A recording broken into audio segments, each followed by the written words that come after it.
a orar. Sí, Padre, te queremos dar las gracias, Señor, por tu palabra que ha sido revelada. Te damos las gracias, Señor, por tu obra preciosa en la cruz del Calvario, como hemos recordado en esta mañana. Te damos las gracias porque podemos abrir tu palabra, podemos escudriñarla, podemos, Señor, aprender de ella y aplicarla a cada una de nuestras vidas. Queremos que tú seas el centro de cada una de nuestras vidas, Señor, y que tú seas el centro de esta iglesia, que todo cuanto hagamos sea para darte a ti la gloria y la honra que tú solamente mereces. Esto oramos en el nombre de Cristo Jesús. Amén. En esta mañana hemos estado estudiando en la iglesia el Evangelio de Marcos, cerca de 4 años, y en esta mañana me gustaría que nos acercásemos a uno de los pasajes más solemnes, profundos y teológicamente más profundos de toda la Escritura. Me gustaría que estuviésemos en Marcos, en el capítulo 15, los versículos que van del 33 al 41. Marcos, capítulo 15, versículos del 33 al 41. El relato de la crucifixión de nuestro Señor. Y cuando nos acercamos a este pasaje, no estamos ante un episodio más de la narrativa evangélica, sino que estamos llegando al clímax de la historia redentora, el punto en el cual convergen la justicia de Dios, la maldad humana y el cumplimiento perfecto de su propósito eterno. Aquí en este pasaje, Marcos, movido a escritura por el Espíritu Santo, nos sitúa en las últimas horas del Señor Jesucristo en la cruz. Como dice el pasaje, desde la hora sexta hasta la hora novena. Un intervalo de horas que está marcado por tinieblas que cubren la tierra, por un clamor que brota desde lo más profundo del sufrimiento y por una muerte que tiene no solamente una implicación histórica, sino implicación eterna. Aquí no vemos simplemente a un hombre padeciendo injustamente, sino que vamos a ver cómo el Hijo de Dios está cargando el peso del pecado y está cumpliendo lo que siglos antes había sido ya profetizado por el profeta Isaías, ¿verdad? En Isaías capítulo 53. Cuando llegamos a este pasaje de la Escritura, tenemos que detenernos con reverencia, porque nos va a enfrentar a una realidad que es incómoda, pero que es central. La cruz de Cristo no fue un accidente. La cruz de Cristo no es una tragedia imprevista, sino que es el desarrollo exacto del plan soberano de Dios. Aquel que es declarado inocente, como hemos recordado en esta mañana, es tratado como culpable. Para que nosotros, que éramos los culpables, pudiésemos ser declarados justos. Como afirma, ¿verdad? Y lo ha recordado nuestro hermano Tony, el justo por los injustos, llevando sobre sí cada una de nuestras iniquidades. Y en estos versículos, en este pasaje, vamos a encontrar 3 escenas que van a estructurar nuestro relato. Vamos a ver 3 puntos que van a ser los 3 puntos de nuestro bosquejo. En primer lugar, vamos a ver las tinieblas que van a manifestar el juicio divino. En segundo lugar, el clamor que va a revelar la profundidad del sufrimiento del Salvador. Y en tercer lugar, vamos a ver cómo por así decirlo, los testigos, ¿verdad?, que nos dan información de lo que había sucedido. De hecho, vamos a ver cómo hasta un centurión romano reconoce que verdaderamente este hombre era hijo de Dios. Y como he dicho en la introducción, este pasaje no es un pasaje de mera información, sino que es un pasaje que debe de transformar cada una de nuestras vidas. Hoy vamos a ver el costo del pecado, vamos a ver la gravedad de la justicia divina y al mismo tiempo, queridos hermanos y amigos, vamos a ver la inmensidad de la gracia de Dios. Que el Señor a cada uno de nosotros nos conceda entender no solamente con nuestra mente, sino también con nuestro corazón lo que realmente ocurrió en el Calvario. Dice así la palabra del Señor, Marcos, capítulo 15, versículo 33 al 41. Dice, cuando vino la hora sexta, hubo tinieblas sobre toda la tierra hasta la hora novena.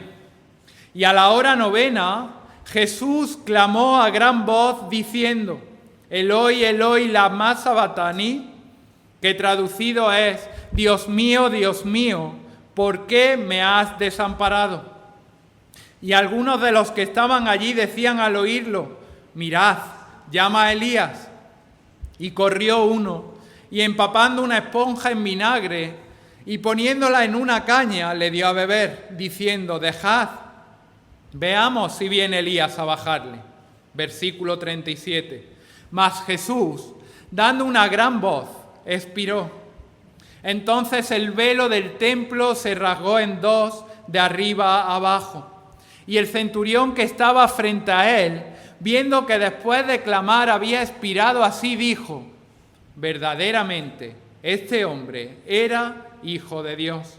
También había algunas mujeres mirando de lejos, entre las cuales estaban María Magdalena, María la madre de Jacobo el menor, y de José y Salomé, quienes cuando él estaba en Galilea le seguían y le servían, y otras muchas que habían subido con él a Jerusalén. Una vez leído este pasaje, es inevitable que cada uno de nosotros sintamos el peso de lo que acabamos de leer. Fijaros, no son palabras ligeras, no es un relato distante, sino que estamos ante el momento decisivo de la obra de Cristo. Y cada palabra que Marcos escribe nos dirige a comprender qué estaba sucediendo, qué estaba ocurriendo realmente en la cruz. Necesitamos, ¿verdad?, ordenarlo, observarlo y hacer que el pasaje nos guíe. Por eso, como he dicho, vamos a considerar tres escenas fundamentales. En primer lugar, las tinieblas que cubren la tierra como manifestación del juicio divino.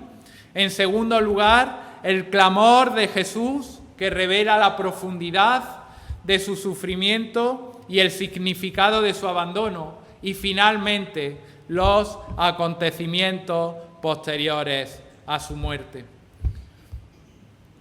Empezamos con el primero, consumación del sufrimiento del Salvador. Fijaros, dice los versículos del 33 al 38. Cuando vino la hora sexta, hubo tinieblas sobre toda la tierra hasta la hora novena. Y a la hora novena Jesús clamó a gran voz diciendo, Eloi, Eloi, lama sabactani, que traducido es, Dios mío, ¿por qué me has desamparado?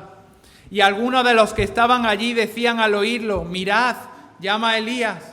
Y corrió uno, y empapando una esponja en vinagre, y poniéndola en una caña, le dio a beber, diciendo, dejad, veamos si viene Elías a bajarle. Mas Jesús, dando una gran voz, expiró. Entonces el velo del templo se rasgó en dos, de arriba abajo. Estos versículos nos introducen en el momento culminante de toda la historia de la salvación, la muerte expiatoria del Señor Jesucristo. Todo lo que las Escrituras habían anticipado, todo lo que Dios había prometido y preparado convergen en este instante decisivo en la cruz. Fijaros, lo que aquí encontramos no es una respuesta improvisada ante la maldad humana, sino que todo cuanto sucede está dentro del propósito eterno de Dios. Como enseña la palabra del Señor en Primera de Pedro, capítulo 1, del 18 al 21, este plan fue determinado por Dios desde antes de la fundación del mundo. Y no solamente esto, sino que esto será el centro de la adoración celestial por toda la eternidad. Es decir, la cruz de Cristo no solamente marca un punto en la historia, sino que nos conecta a la eternidad pasada con la eternidad futura. Fue allí en la cruz del Calvario donde se cumple la promesa más antigua de la redención en Génesis capítulo 3, versículo 15. Sabéis que el hombre había caído, había pecado, y Dios le promete que de la descendencia de Eva iba a venir un descendiente. Y aquí vemos cómo se ofrece el Cordero perfecto y aceptable. Su muerte en la cruz no podemos verla simplemente como un acto de martirio, sino como un sacrificio sustitutivo y suficiente, mediante el cual se satisfizo plenamente la justicia divina. De tal manera que se completa el castigo por el pecado de todos los que creen. En estos versículos no estamos observando simplemente el final de una vida, sino que observamos el cumplimiento perfecto del plan redentor de Dios, donde la justicia por un lado y la gracia de Dios se encuentran de manera gloriosa en la persona y la obra de Cristo. Fijaros, dice versículo 33, cuando vino la hora sexta, hubo tinieblas sobre toda la tierra hasta la hora novena. Según el cómputo judío, sabéis que comenzaban a contar las horas desde la salida del sol, aproximadamente a las 6 de la mañana.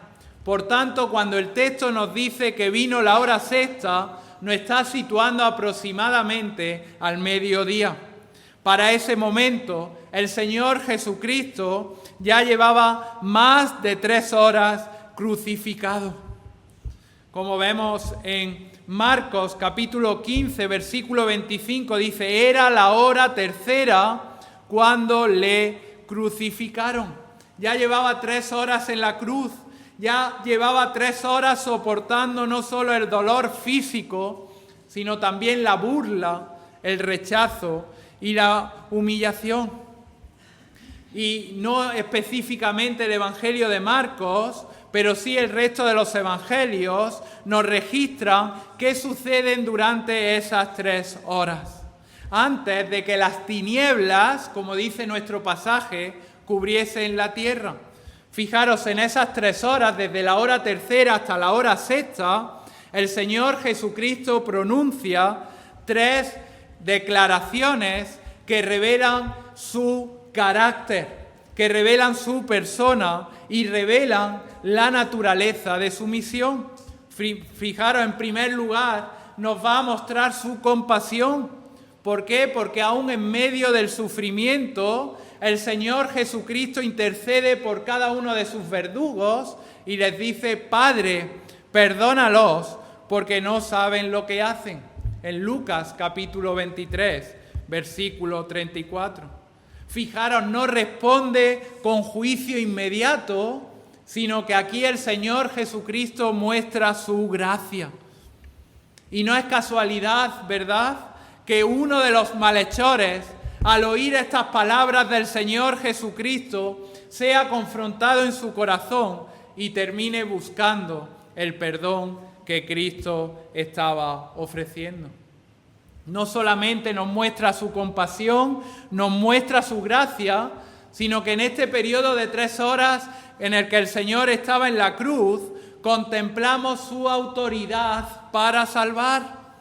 ¿Por qué? Porque a ese pecador arrepentido Jesús le responde con una promesa directa, ¿verdad? De cierto te digo que hoy estarás conmigo en el paraíso.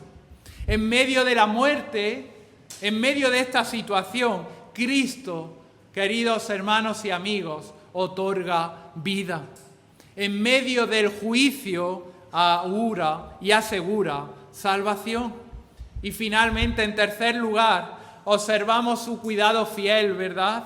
Incluso en la cruz, el Señor atiende a la necesidad de su madre y la encomienda a su discípulo amado en Juan capítulo 19, cuando le dice: mujer, he ahí tu hijo, he ahí tu madre. Aún en el momento de su sacrificio, el Señor Jesucristo no descuida sus responsabilidades y muestra una obediencia perfecta en todo. Y ya llegamos, ¿verdad?, a este versículo 33, cuando dice: cuando vino la hora sexta, es decir, al llegar al mediodía, cuando el sol estaba en lo alto, cuando el sol debía de brillar con mayor intensidad, ¿qué sucede? Ocurre algo fuera de lo común. Tinieblas sobrenaturales cubren toda la tierra hasta la hora novena, aproximadamente hasta las 3 de la tarde. Los evangelios no detallan la extensión de las tinieblas, aunque los testimonios que leemos de la iglesia primitiva nos muestran que estas tinieblas no solamente se limitaron a Israel, pero esto no es lo importante. Lo importante es entender que estas tinieblas no fueron por causa natural, no fueron por causa circunstancial, no se trató de un eclipse, algo imposible en la Pascua porque se celebraba en luna llena, sino que las Escrituras, cuando vemos las tinieblas en la Escritura, vemos como Dios es el que tiene el control sobre la luz y Dios es el que tiene el control sobre la oscuridad. Lo vemos en Job, lo vemos en Isaías capítulo 45, los versículos del 6 al 7. Entonces, ¿cómo podemos interpretar estas tinieblas? Estas tinieblas deben de ser interpretadas a la luz del Antiguo Testamento, donde la presencia de Dios se manifiesta tanto en situaciones de luz resplandeciente como en oscuridad densa. Y si estudiamos el Antiguo Testamento, vamos a ver cómo la oscuridad aparece asociada a un juicio divino. Lo podemos ver en Joel, capítulo 2, versículos del 1 al 2, en el libro de Amós, capítulo 8, versículo 9, o en el libro de Sofonías, capítulo 1, versículos 14 y 15. Por lo tanto, lo que aquí el evangelista Marcos nos está mostrando cuando dice que hubo tinieblas, no es simplemente describir el tiempo, no es simplemente describir un fenómeno atmosférico, sino que es una señal teológica de enorme peso. En esas horas de oscuridad, el juicio de Dios estaba siendo derramado. Y no sobre los pecadores que lo merecemos, sino que estaba siendo derramado sobre su propio Hijo, quien estaba ocupando el lugar que tú y yo merecíamos. En estas horas finales descritas por el texto, vamos a ser llevados al punto más profundo del misterio de la cruz. Fijaros, en este pasaje no solamente vemos el sufrimiento físico, no solamente vemos la oposición humana, sino que aquí contemplamos algo infinitamente más solemne, el derramamiento pleno de la ira divina sobre el Hijo de Dios. Ya había sido anunciado, ¿verdad?, En Isaías, capítulo 53, vamos a ir por un instante a Isaías, capítulo 53, versículo 5. Dice la palabra del Señor: mas Él herido fue por nuestras rebeliones. Fijaros, molido por nuestros pecados. El castigo de nuestra paz fue sobre Él. Y continúa y dice: por su llaga fuimos nosotros curados. El castigo que merecíamos cada uno de nosotros por nuestro pecado fue puesto sobre Cristo, el Cordero perfecto, para que por medio de su sacrificio muchos fueran justificados, ¿verdad? Como dice 2 de Corintios, capítulo 5, versículo 21. Este es el momento en el que Cristo bebe hasta la última gota la copa del juicio que Él ya había anticipado, ¿verdad?, en Getsemaní. Fijaros, en Marcos, un poquito antes, en el capítulo 14, versículo 36, dice: Abba, Padre, todas las cosas son posibles para ti. Aparta de mí esta copa, mas no lo que yo quiero, sino lo que tú. Sin embargo, a la hora novena es cuando este juicio alcanza su consumación. Las tinieblas, dice el texto, que comienzan a disiparse, y entonces el Señor pronuncia un clamor que constituye uno de los elementos y de los momentos más sobrecogedores de toda la Escritura. Eloi, Eloi, lama sabactani. Estas palabras, que son tomadas del Salmo 22, no son unas palabras de desesperación sin sentido, sino que son la manifestación real de una experiencia única, el abandono. Por primera y única vez en el relato, Jesús no se dirige a Dios como Padre, sino que lo hace como Dios mío. No porque haya una ruptura de la Trinidad, sino porque en ese instante la comunión que eternamente había disfrutado con el Padre queda velada bajo el peso del juicio. Aquí se revela, queridos hermanos y amigos, la profundidad del sacrificio de Cristo. El Hijo experimenta la ausencia del consuelo divino mientras soporta la presencia plena de la ira justa de Dios. Esta es la experiencia que Cristo asume en lugar de los pecadores. Por eso dice: Dios mío, ¿por qué me has desamparado?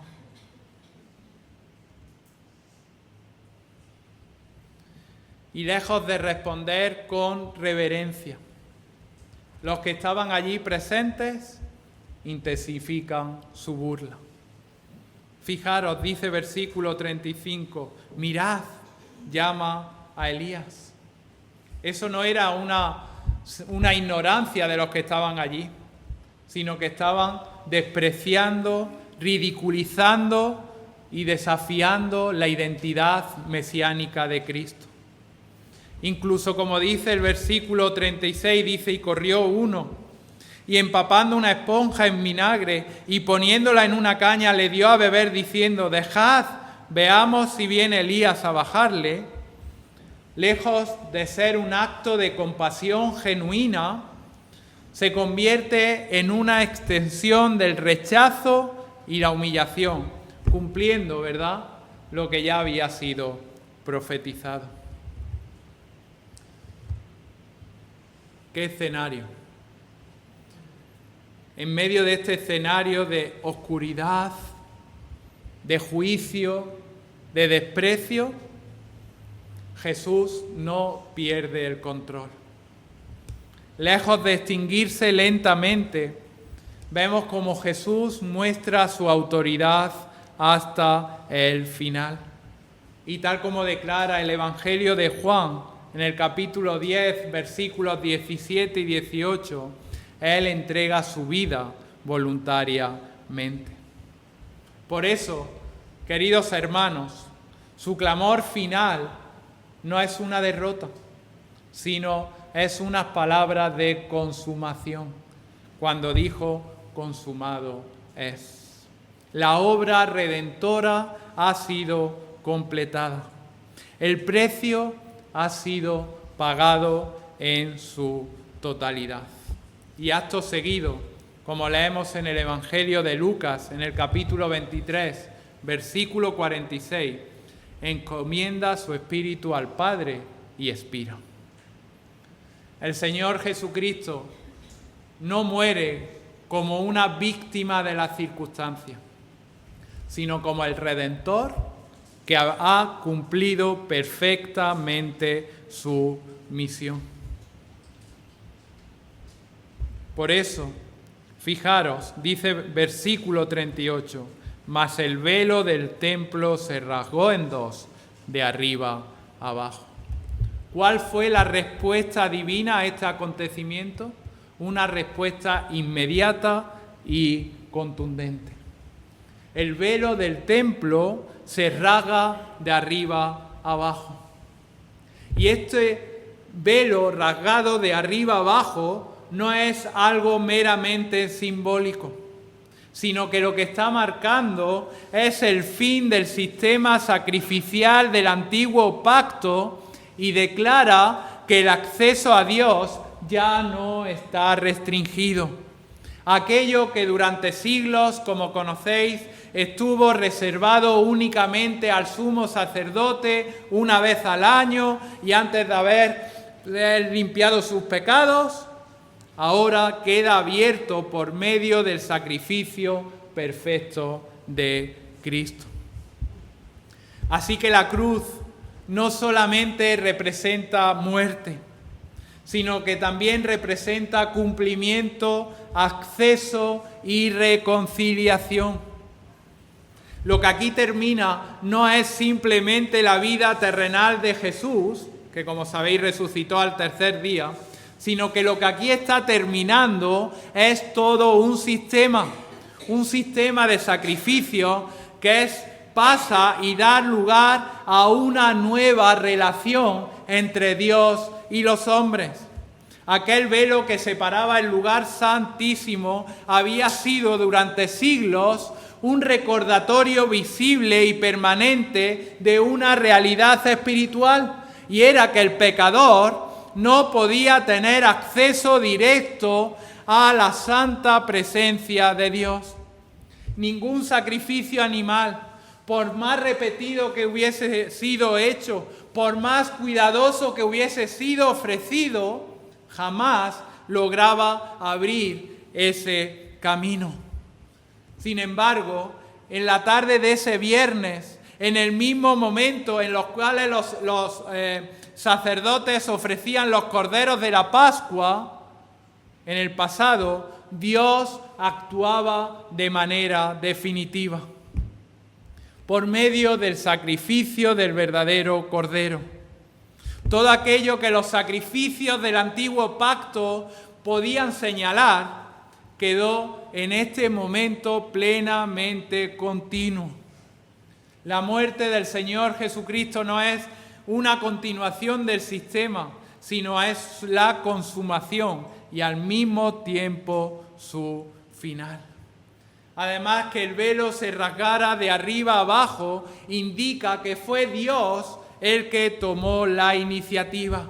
La barrera que separaba al hombre de su presencia fue removida de forma permanente. Ahora el acceso al Padre, el acceso a Dios, ya no está limitado por un sistema sacerdotal terrenal, sino que está abierto a cada persona por medio de la obra perfecta de Cristo.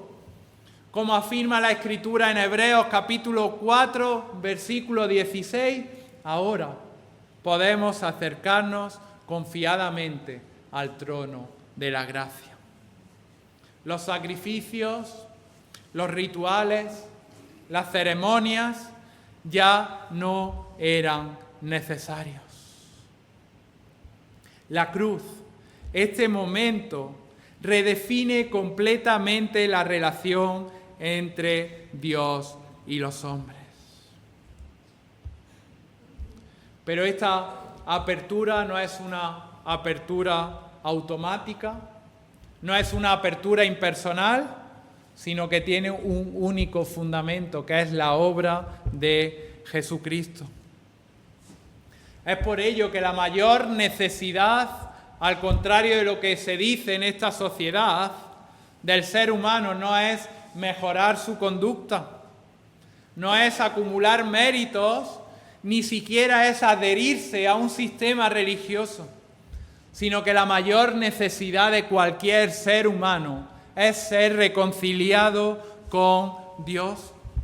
La Escritura enseña que existe una separación entre Dios y el hombre, pero esta separación no es por falta de información, sino por la realidad del pecado.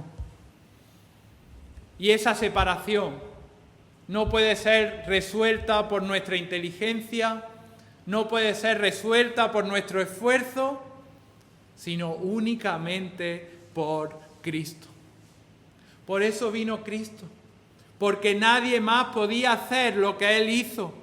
Él toma el lugar del pecador, cargó con su culpa, paga completamente la deuda por nuestro pecado y nos abre el camino a la vida eterna. Esto sitúa, este pasaje, la Escritura, sitúa a cada persona ante una decisión inevitable. Frente a la cruz no hay neutralidad. O bien se rechaza, la consideras irrelevante, o bien reconoces que es el único camino, la única esperanza real de reconciliación con Dios. Y si hoy estás aquí, creer en Cristo no es simplemente aceptar hechos históricos, no es simplemente creer datos históricos, sino que es confiar personalmente en Él. Es reconocer tu propia condición, es abandonar tu autosuficiencia y descansar plenamente en la obra consumada de Cristo. Es entender que el acceder a Dios ya no depende de lo que yo haga, sino que depende de lo que Cristo hizo. Por eso te suplico, si hoy estás aquí, que te acerques a Cristo, que te acerques a Dios por medio de Jesucristo. Él murió en lugar de los pecadores. Cree en el Señor Jesucristo, dice la palabra del Señor, y serás salvo. ¿Cuál es la respuesta de este texto? Fijaros, dice versículo 38, volviendo a nuestro pasaje: entonces el velo se rasgó en dos de arriba abajo. Fijaros, el texto no se detiene únicamente en lo que sucedió en la cruz. Con esto, si aquí parase el evangelista Marcos de escribir, ya era más que suficiente, ¿verdad? Pero fijaros, no se detiene, sino que nos muestra de forma inmediata cómo se responde al acontecimiento de que Cristo muriese en la cruz. Y aquí vamos a ver el segundo punto de nuestro bosquejo, la reacción de un testigo directo. Fijaros, frente a la obra consumada de Cristo, no todos permanecen indiferentes. En medio de esta escena que hemos leído de burlas, de oscuridad, de muerte, surge una confesión inesperada. Un centurión romano, al observar lo que había sucedido, la manera en la que el Señor Jesucristo sufrió, clamó y finalmente entregó su vida, llega a una conclusión que resume el significado de la cruz. Verdaderamente, este hombre era el Hijo de Dios. Fijaros cómo avanza nuestro pasaje. Avanza de la obra de redención de el Señor Jesucristo a la respuesta del ser humano. Primero, lo que Cristo hizo. Segundo, cómo el ser humano tiene que reaccionar ante ello. Y fijaros, en este caso, la respuesta viene de quien menos se esperaba. Y nos introduce, ¿verdad?, en nuestro segundo punto del bosquejo, la reacción del testigo. Versículo 39. Y el centurión que estaba frente a él, viendo que después de clamar había expirado así, dijo: verdaderamente, este hombre era Hijo de Dios. Para entender la dimensión de esta afirmación, es necesario que nos detengamos en quién era este hombre y qué había visto. Dice la Escritura, versículo 31, el centurión que estaba frente a él. Fijaros, no estamos ante un observador casual, sino que era el centurión romano responsable directo de la ejecución. Y un centurión romano acostumbrado a una disciplina militar, acostumbrado a la muerte y que probablemente había participado en todo el proceso, desde el arresto del Señor Jesucristo hasta la crucifixión. Es muy posible que hubiera oído las acusaciones a Jesús. Es muy posible que hubiera presenciado el juicio injusto al cual fue sometido. Es muy posible que hubiese escuchado cómo él se identificaba como Hijo de Dios. Sus manos, o probablemente las manos de los hombres que estaban bajo su cargo, habían participado en la flagelación, en la burla, le habían coronado con una corona de espinas y finalmente le habían llevado a la cruz del Calvario. Este centurión romano no estaba allí por casualidad, sino que había sido parte del desprecio, de la violencia y del rechazo al Señor Jesucristo. Sin embargo, durante esas 6 horas en el Gólgota, algo empezó a cambiar. Frente a la cruz de Cristo, fue testigo directo de todo lo que ocurrió. Oyó al Señor Jesucristo pedir perdón.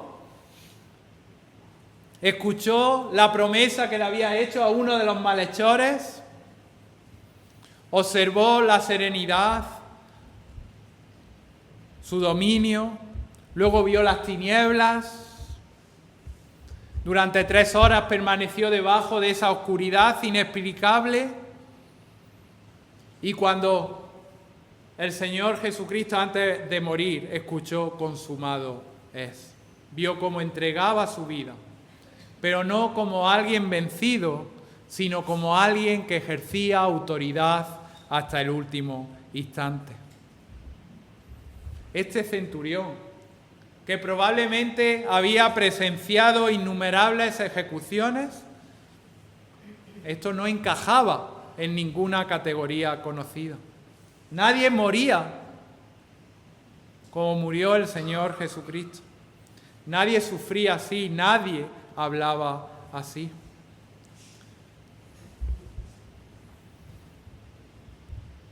Aquel que había participado en la ejecución, se convierte en testigo directo de la verdad. Y dice: verdaderamente, este hombre era el Hijo de Dios. Esta confesión no es superficial, es un resultado de una confrontación directa con la realidad de Cristo. Y fijaros además de quién viene. Viene de un gentil, de un pagano, de alguien que era ajeno al pueblo del pacto. Muchos de los que conocían las Escrituras, ¿qué hicieron? Lo rechazaron. Y este soldado romano está reconociendo públicamente lo que otros negaron. ¿Qué vemos aquí? Vemos la gracia de Dios. La gracia de Dios. En medio del rechazo generalizado, Dios, en su gracia, salva a un hombre que había sido parte del mismo acto de crucifixión. Desde un malhechor arrepentido hasta un centurión pagano, la palabra del Dios nos muestra que la salvación no está limitada por el pasado, que la salvación no está limitada por tu condición moral.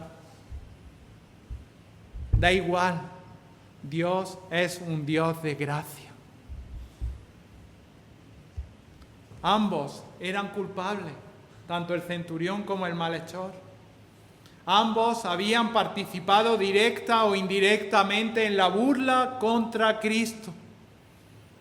Y sin embargo, ambos se convierten en ejemplos vivos de que la gracia de Dios alcanza incluso a los más improbables. Esto establece un principio que es fundamental. Nadie, ningún ser humano está fuera de la gracia de Dios. El poder de Dios es suficiente para salvar incluso al peor de los pecadores. Si crees que por tu pecado ya no tienes remedio, la gracia de Dios es más grande. Y esto también nos confronta directamente. Si alguien como este centurión pudo reconocer a Jesús como el Hijo de Dios, la pregunta sigue vigente para cada uno de nosotros. ¿Qué hacemos nosotros? ¿Qué hacemos nosotros con lo que hemos visto y oído acerca de Él? En primer lugar, hemos visto, ¿verdad?, la consumación de la obra redentora de Cristo en la cruz. En segundo lugar, hemos visto la reacción de un testigo inesperado.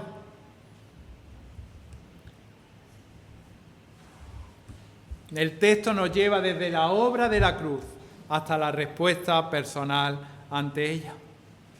Ya hubiera sido suficiente, ¿verdad? Pero sin embargo, fijaros cómo Marcos no concluye aquí. Después del clamor final de la muerte de Cristo, después de la confesión del centurión, fijaros cómo el evangelista dirige nuestra atención hacia otro grupo de testigos.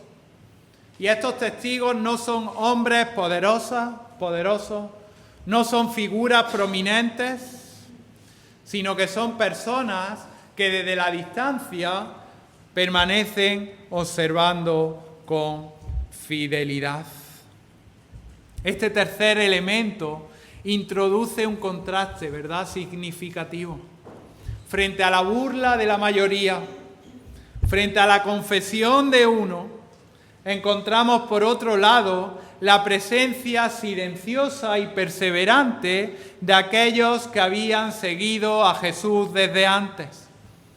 Fijaros, no hablan, no intervienen, pero están allí, permanecen allí, cuando otros, como sabéis, habían huido.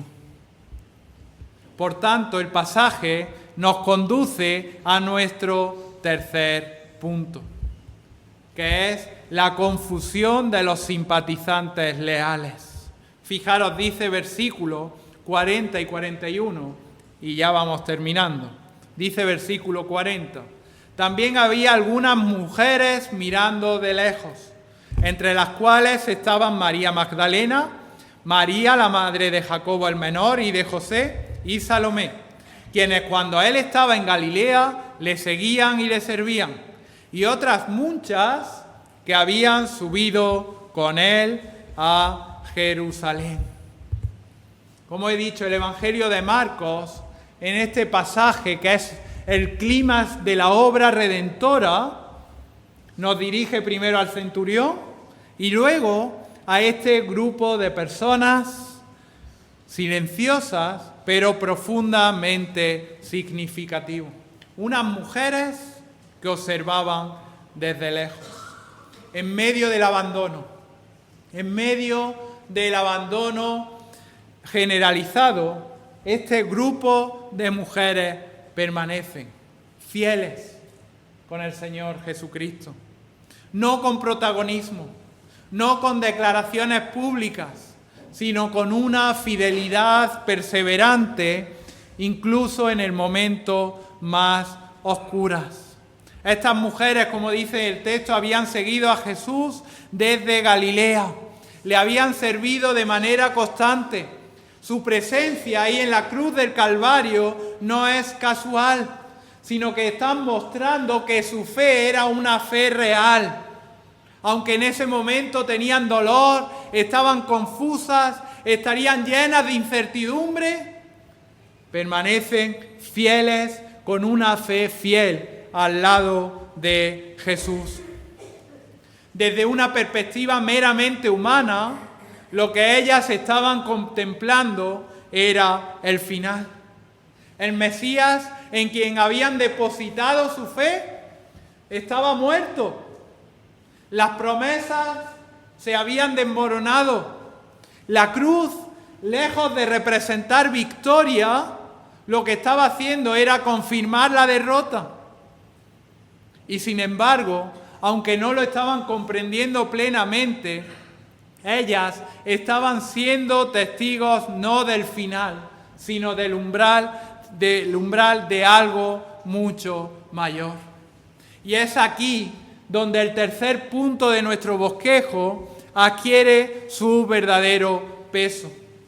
Y es que, queridos hermanos y amigos, la cruz no puede entenderse correctamente sin la resurrección. Lo que el viernes parecía fracaso, el domingo fue una victoria absoluta. Estas mismas mujeres que miraban con tristeza, si nos vamos a Marcos capítulo 16, son las mismas mujeres que fueron las primeras en recibir la noticia más trascendental de la historia. 3 días después, serían estas mismas mujeres quienes irían al sepulcro, no iban para celebrar, sino que iban para llorar. ¿Y qué pasó? Encontraron el sepulcro vacío. Como declara el ángel, no está aquí, pues ha resucitado. En Mateo capítulo 28, versículo 6. Aquella escena de muerte que contemplaron el viernes tiene que ser reinterpretada a la luz de la resurrección. Esto es crucial. La obra de Cristo no termina en la cruz. La cruz asegura el perdón. La resurrección confirma la victoria. La cruz asegura el perdón. La resurrección confirma la victoria. En su muerte, Cristo pagó por el pecado. En la resurrección vence a la muerte misma. Y ambos elementos, la muerte de Cristo y la resurrección de Cristo, son inseparables y constituyen el núcleo del Evangelio. Así que este tercer punto no solamente nos cierra, ¿verdad?, la escena del Calvario, porque luego vamos a la sepultura, sino que nos abre la puerta a la esperanza. Cristo no solamente murió, sino que también resucitó. y porque Él vive, todo lo que en la cruz logró tiene plena validez, poder y permanencia. Queridos hermanos, amigos, en esta mañana hemos visto la cruz, hemos oído la confesión de este centurión, hemos contemplado la esperanza de la resurrección. El mensaje es claro: Jesucristo murió por tus pecados, pero también resucitó para darte vida. El Evangelio no es un relato más. El Evangelio es una invitación. Cristo cargó, pagó la culpa que cada uno de nosotros, ninguno podíamos pagar, y venció a la muerte que ninguno de nosotros podíamos evitar. La pregunta final que debemos de hacernos cada uno de nosotros es: ¿qué harás con Cristo? ¿Qué harás con Cristo? Porque en Cristo hay perdón, hay reconciliación y vida eterna.